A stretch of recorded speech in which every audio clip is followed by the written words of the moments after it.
It was a late autumn evening when Mike received the delivery assignment that would change his life. The streets were slick with rain, the kind that always made the night feel colder, like the world was holding its breath. His shift had been uneventful so far. Mundane orders, quick stops, the usual. But then, the call came through the headset. A new order that stood out, not because of the size or urgency, but because of where it was going. Delivery to 214 Briarwood Lane. Don't forget the extra garlic bread, the voice on the other end said. The address seemed oddly familiar, but Mike couldn't quite place it.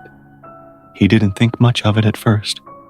Briarwood Lane was just a quiet street on the outskirts of town, and nothing about it screamed danger.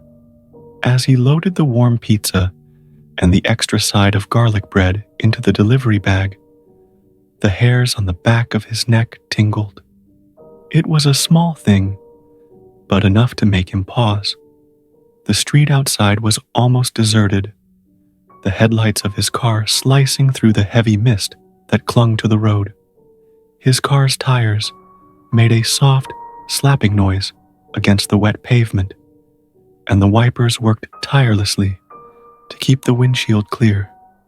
The closer he got to Briarwood Lane, the more unsettling the night felt. The houses were spaced far apart, and the streetlights were dim, casting long shadows that seemed to stretch out in odd directions. Mike tried to shake the unease creeping over him. It was just another delivery, after all. When he turned onto Briarwood, his headlights illuminated the street, revealing rows of tall, dark trees lining the sides of the road. The wind picked up, rustling the branches and sending a chill through the car. The house he was looking for, 214 Briarwood, sat at the very end of the street. It was an old, Victorian-style home, its windows dark and uninviting, the front porch sagging slightly, as if it had been neglected for years. Mike's stomach twisted slightly as he parked in front. The place had an eerie stillness to it, as if no one had lived there for ages. No lights were on inside, not even the faint glow of a television or a lamp. The front door, which should have been a welcoming sight to anyone ordering a pizza, seemed wrong. It hung ajar, but just barely, enough to make it clear that someone was there, but not enough for Mike to feel completely comfortable. He shook off the discomfort and grabbed the pizza bag, telling himself it was probably nothing. People were just eccentric sometimes, right? He walked up the creaky steps, the old wood groaning under his weight. The door, still half open, loomed ahead, dark inside. He knocked, and the sound echoed hollowly in the quiet night. When no one answered, he knocked again, a little louder this time. "Hello, pizza delivery," Mike called, trying to sound more confident than he felt. The silence stretched on, the only sound the gentle rattle of the leaves in the wind. Then, finally, a voice called out from inside. It was low, barely a whisper. "Come in." Mike hesitated. Hello?" He called again, trying to steady his nerves. The voice didn't reply, but the door slowly creaked open wider. There was no way around it now. He had to go in. The inside of the house was darker than he expected, even for such a late hour. The air was thick, heavy with an odd musty smell, like mildew mixed with something older. Mike stepped in cautiously, his footsteps muffled by the thick carpet underfoot.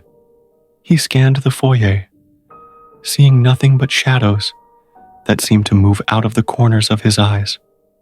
"Pizza's here," he said, louder this time, hoping someone would come out of the shadows to pay him. From somewhere deeper in the house, the voice replied again, barely audible, "Just leave it on the table."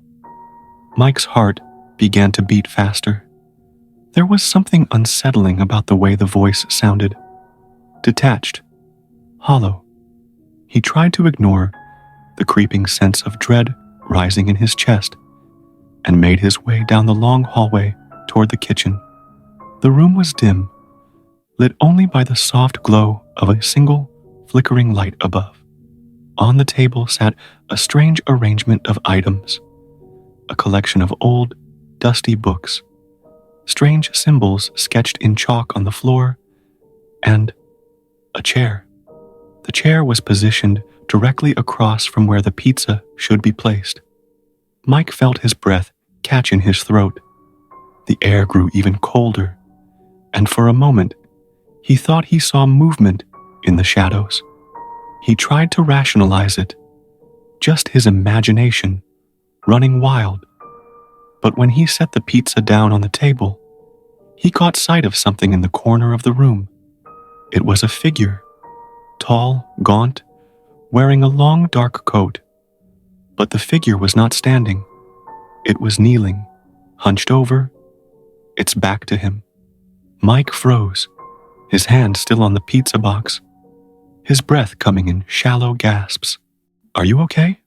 he asked, his voice wavering, despite his best effort to remain calm. The figure didn't move. It didn't even respond. And just when Mike thought he might turn and run, the figure slowly began to rise. Its movements were jerky, unnatural. A shiver ran down Mike's spine as it turned, revealing a face, pale, with sunken eyes that gleamed in the dim light. The figure didn't speak. It simply stared at Mike, its lips parting slightly, as if to speak. But no sound came. Mike turned toward the door, his heart hammering in his chest. As he reached the hallway, a soft voice echoed in the back of his mind. "Don't leave." The door was still ajar when he ran out of the house.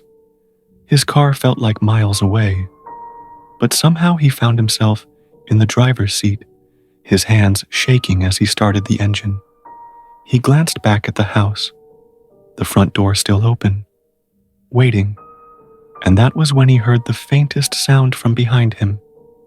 A soft whisper, like a breath on the back of his neck. "You forgot the garlic bread."